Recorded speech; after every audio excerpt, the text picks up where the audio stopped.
Good news, interest rates have been cut.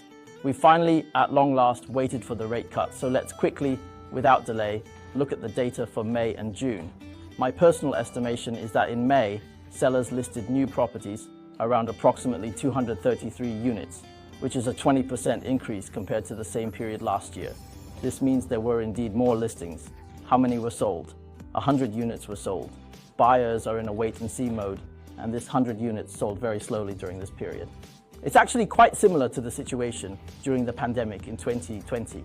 In 2020, everyone stayed indoors and didn't go out to buy houses, making the market very sluggish. We called it miserable, very miserable. The third thing we can observe is that the average price has instead risen to $850,000. So why did it rise to $850,000, but the transaction volume has decreased? We can infer that the current buyers are purchasing higher quality properties, and we can say they are relatively expensive properties. They might be looking for a good house, tending to buy those priced at $900,000 plus, $800,000 plus, or even $1,000 plus, which has driven up the average price.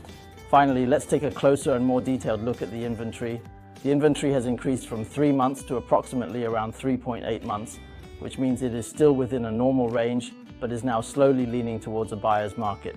Let's make a bold and insightful prediction. The first thing that the interest rate cut will affect is the selling price. Sellers think that with the interest rate cut, there will be significantly more buyers. If there are more buyers, won't they want to list their properties for sale? We estimate that they will. So we can predict that the number of listings will increase this month and next month. And what about the prospective buyers? Interest rates have been cut, so can he buy a house now?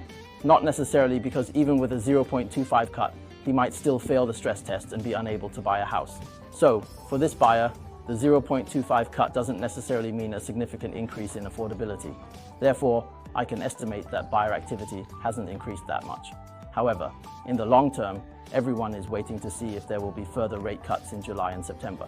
If the cuts continue, it would be a good thing, and the overall trend would change.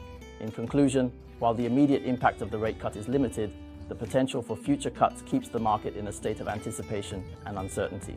So everyone is speculating whether this is a good time to buy, because this is considered a low point in the market.